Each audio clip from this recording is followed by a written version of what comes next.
नमस्कार, देवभूमि समाचार में स्वागत है आपका। मैं हूं आपके साथ प्रियंका मिश्रा। बुलेटिन की करेंगे शुरुआत। उत्तराखंड के सीएम पुष्कर सिंह धामी ने एनडीए की सरकार बनने पर देशवासियों का आभार जताया है। पिछले 10 सालों में पीएम मोदी के नेतृत्व में गरीबों, किसानों, युवाओं और महिलाओं के लिए इतने बड़े फैसले लिए गए। सीएम धामी का कहना है कि एक मजबूत सरकार ने पूरी दुनिया में देश का मान बढ़ाया, जिसके लिए उन्हें बधाई दी। साथ ही ये भी कहा कि देश तेज गति से आगे बढ़ेगा। उत्तराखंड ने पीएम मोदी को दोबारा प्रधानमंत्री बनाने के लिए अपने सभी 5 सीटों पर कमल खिलाया।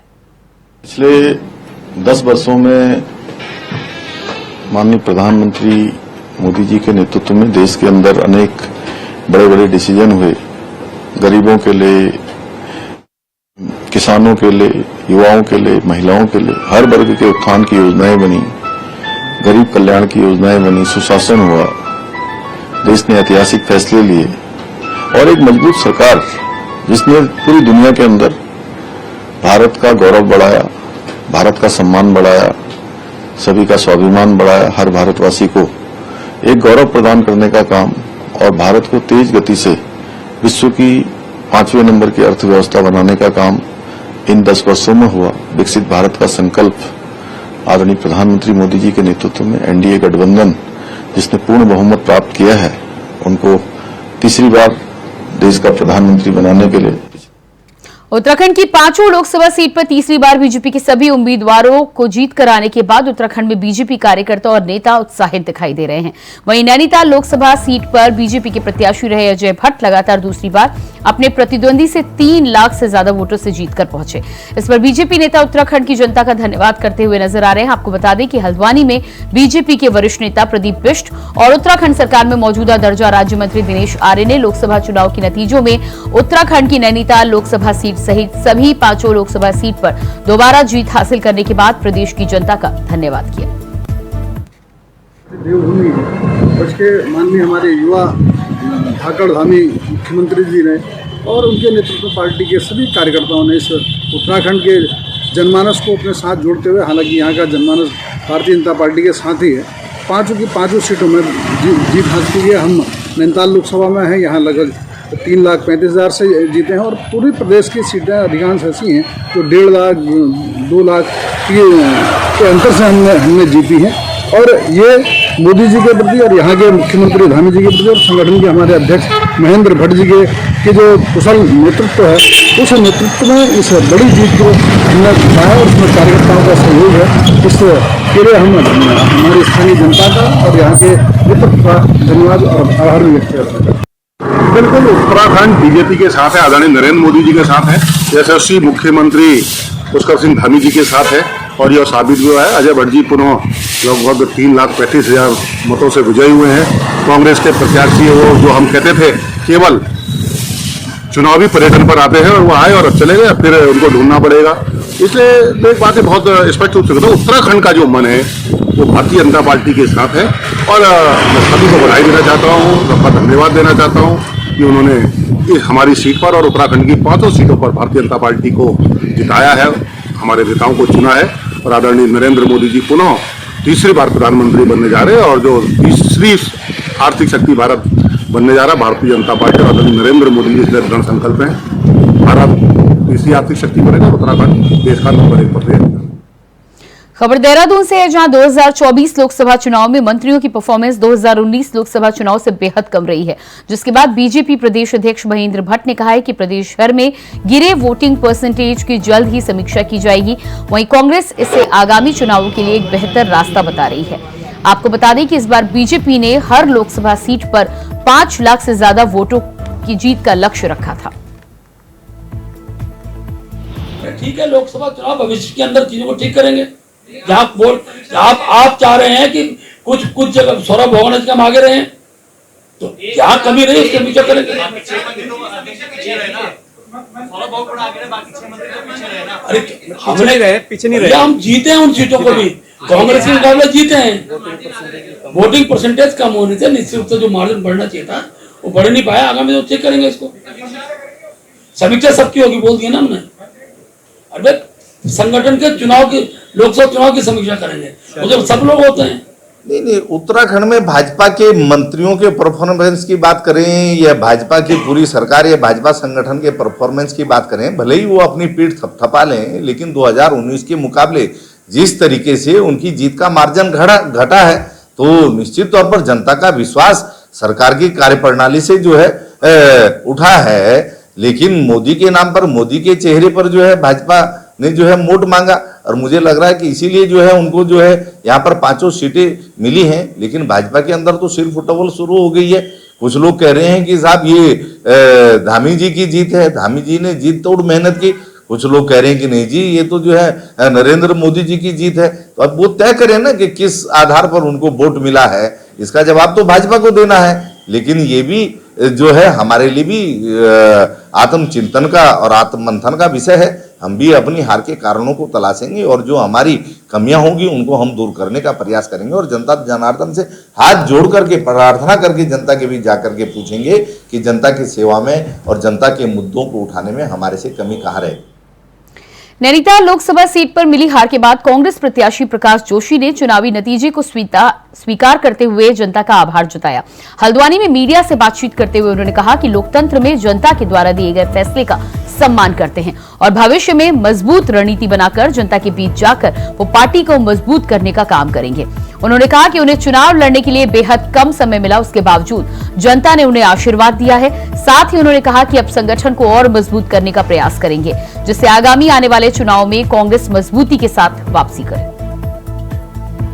तमाम सभी कार्यकर्ताओं ने, हमारे पार्टी के नेताओं ने सबने अच्छी मेहनत करी।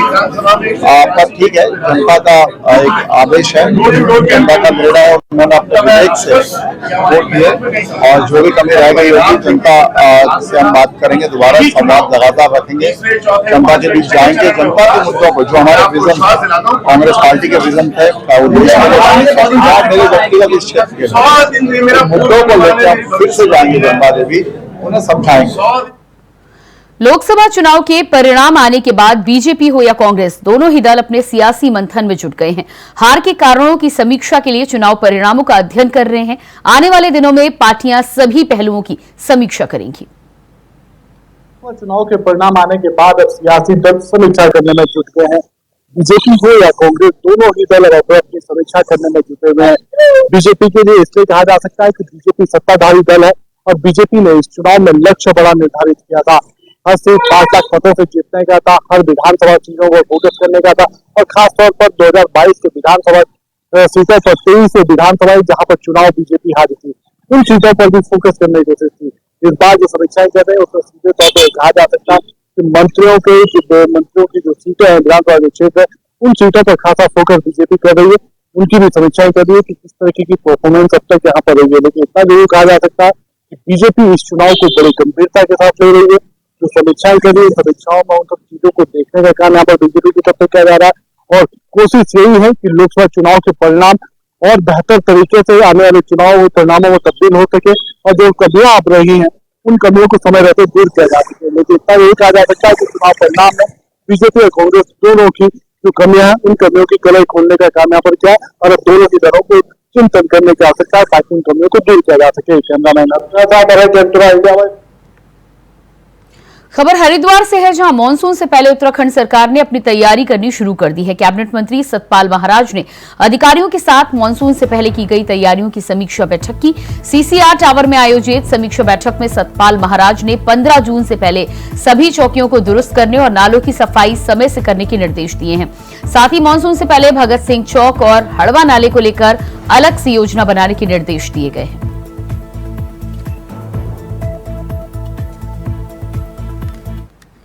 करके ये बहुत ही महत्वपूर्ण बैठक हुई है, और हमने हरिद्वार के लिए, भगत सिंह चौक के लिए योजना बनाई है और हड़वा नाले के लिए भी योजना बनाई है, जिसको हम प्रायोरिटी पे काम कराएंगे ताकि वाटर लॉगिंग ना हो, पानी ना भरे और सबको इसके लिए निजात मिले। और इसके साथ साथ बाढ़ नियंत्रण कक्ष जो है 15 जून 2024 तक जो है बना दिए जाएंगे, जो 24/7 क्रियाशील रहेंगे।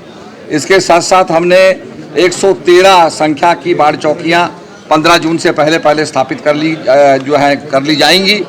और ये भी मैं बताना चाहूँगा कि केंद्रीय बाढ़ नियंत्रण कक्ष जो हमारा देहरादून में स्थापित होगा, जिसका कि दूरभाष नंबर 91448882 ये नंबर है। तो कोई भी सूचना कोई देना चाहे वो इसमें दे सकता है। ये नियंत्रण कक्ष जो है पूरा कंट्रोल करता रहेगा। हम चाहते हैं कि मानसून से पहले हमारी सारी तैयारियां हो जाएं। जो नाले अवरुद्ध हो गए हैं, जहां सेडिमेंट्स आ गए हैं, रेत आ गया है, उनको सफाई कर ली जाए। जेसीबी के जरिए उनकी सफाई की जाएगी ताकि पानी की निकासी हो सके और जल भराव ना हो। इसके लिए बड़ी महत्वपूर्ण बैठक की गई है और माननीय मुख्यमंत्री जी धामी जी ने भी मुझे कहा कि आप इस बैठक को करिए और जो भी पैसा सैंक्शन करना होगा वो हमारी सरकार करेगी ताकि इस मॉनसून का सुचारू रूप से जो है समाधान हो। धन्यवाद।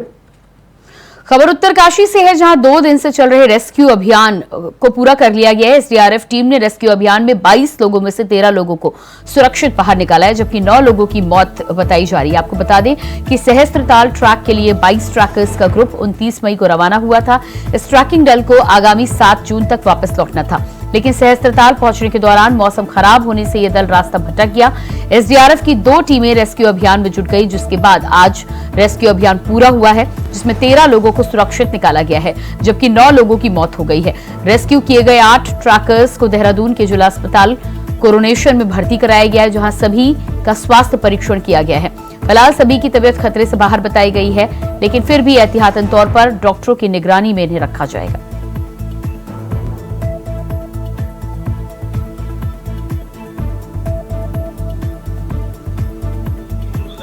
हमारे पास आज सुबह करीब 8 ट्रैकर्स आए थे जो कि कर्नाटका के हैं, बेंगलोर कर्नाटका साइड के। तो उनका स्वास्थ्य परीक्षण किया गया हमारे मेडिसिन फिजिशियन के द्वारा और सर्जन के द्वारा, जो कि हमारे अभी निगरानी में और जिनका उपचार, क्योंकि वैसे भी कोई ऐसी कोई दिक्कत तो उनको हो नहीं रही थी, लेकिन फिर भी उनको देखभाल के तौर पे अभी एक केयर सुपरविजन के लिए रखा गया है। और जैसे ही वो ठीक होंगे तो उनका हमें डिस्चार्ज कर देंगे, फिर वो अपने गंतव्य स्थान पर चले जाएंगे। स्थिति क्या है? स्थिति बिल्कुल ठीक है, वैसे तो बिल्कुल ठीक है, फिजिकली मेंटली हर तरीके से बिल्कुल फिट है। कहीं पे कोई चोट या कोई इस तरह की कोई भी परेशानी उनको नहीं है, जैसा हमने अभी तक नोटिस किया। और जितने भी अपने जो जांचें की उसमें भी उनको फिट पाया गया। उत्तराखंड में कुछ पर्वत ऐसे हैं जहाँ पर जो विश्व भर के ट्रैकर्स हैं उनको रुझाती है और कई ट्रैकर्स यहाँ पर आकर जो ट्रैकिंग है वो करते हैं, लेकिन ये रास्ता काफी जोखिम भरा होता है क्योंकि उत्तराखंड में जो ऊंचे स्थल है, पहाड़ियां हैं, वहाँ के जो मौसम है पल पल चेंज होता है। और ऐसा ही मामला सामने आया था जब 29 मई को एक ग्रुप 22 सदस्यों का उत्तरकाशी के सहस्त्रताल के लिए निकला था। उन्हें वापस 7 जून को आना था, लेकिन उससे पहले ये सूचना आई कि वह फंस चुके हैं। वहां पर कुछ लोगों की मौत भी हो चुकी है। शुरुआती तौर में अगर मैं बात करूं तो ये कहा जा रहा था कि 4 लोगों की इसको मौत हो चुकी है, और जिसके बाद जो एसडीआरएफ है लगातार रेस्क्यू ऑपरेशन चला रही थी, जिसमें उन्होंने 13 लोगों को रेस्क्यू किया और जिसमें से अब तक की अगर मैं बात करूं तो 9 लोगों की इसमें मौत हो चुकी है। तो कहीं ना कहीं उत्तराखंड की जो चोटियां होती हैं वो काफी जोखिम भरी होती है और खराब मौसम के कारण यहाँ पर पल पल में मौसम बदलता है, जिसका उदाहरण ये पूरी ट्रैकर्स को याद रहेगा किस तरह से उनका सफर रहा। लेकिन आने वाला जो चैलेंजिंग रहेगा क्योंकि मौसम अब बदलने वाला है, बरसात शुरू होने वाली है और ऐसे में जो ट्रैकर्स की जो मुसीबत है और भी बढ़ने वाली है। अब देखना होगा कि जो एसडीआरएफ है जिस तरह से उन्होंने कार्य किया, 4 हेलीकॉप्टर इसमें लगाए, सेना की मदद करी और कहीं ना कहीं इस ऑपरेशन को सफल बनाया गया। अगर अब तक की बात की जाए, इसके बाद की बात की जाए या आने वाले समय की बात की जाए तो तीनों में जो एसडीआरएफ है लगातार कार्य करते हुए नजर आ रही है और आने वाले मौसम के समय में ये और भी चैलेंजिंग होगा। कैमरामैन के साथ मैं तुषार गुप्ता। बुलेटिन में फिलहाल रुकते एक छोटे से ब्रेक के लिए, फौरन वापस लौटते हैं। ब्रेक के बाद बात करेंगे अगली खबर की। उत्तराखंड पुलिस ने ट्वीट किया है, सहस्त्रताल ट्रैक पर फंसे ट्रैकर्स की तलाश के लिए रेस्क्यू ऑपरेशन पूरा हो गया। इस ऑपरेशन में कल 13 ट्रैकर्स को सुरक्षित बचा लिया गया। हादसा में मरने वाले ट्रैकर्स की संख्या 9 हो गई है। 8 ट्रैकर्स सुरक्षित बचाए गए हैं और 5 लोगों को देहरादून भेजा गया है।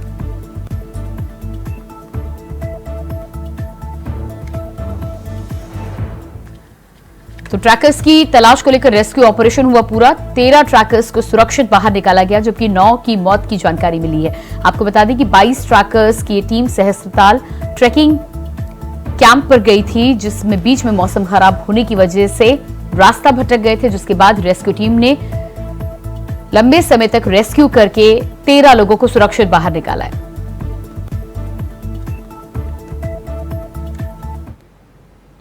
अगली खबर नैनीताल से है, जहां जिले के खनस्यू झाड़गांव के पास एक भयानक हादसा हो गया। टैक्सी दुर्घटना में 6 लोगों की मौत हो गई। हादसे में सीएम पुष्कर सिंह धामी ने ट्वीट कर दुख जताया है। सीएम ने लिखा है कि नैनीताल जिले के खनस्यू झाड़गांव के पास एक टैक्सी दुर्घटना में 6 लोगों की मौत की दुखद खबर मिली है। वहीं जानकारी के अनुसार स्थानीय प्रशासन, बचाव दल और डॉक्टर ने दुर्घटना स्थल पर राहत कार्य की शुरुआत कर दी है। इलाज के लिए नजदीकी स्वास्थ्य केंद्र तमाम घायलों को पहुंचाया गया है। वहीं सीएम धामी ने प्रशासन को इस दुर्घटना की जांच करने और यातायात नियमों को सख्ती से लागू करने के निर्देश दिए हैं।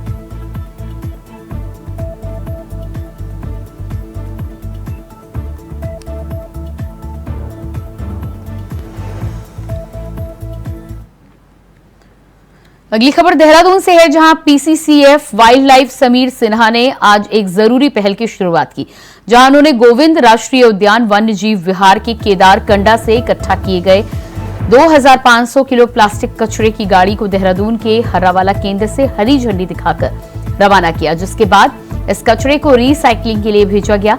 इस मौके पर समीर सिन्हा ने कहा कि यह पहल पर्यावरण संरक्षण और स्वच्छता की दिशा में एक महत्वपूर्ण कदम है। पहाड़ों में ठोस अपशिष्ट यानी सॉलिड वेस्ट जो इसके मैनेजमेंट की चुनौती हमारे लिए बहुत बड़ी है।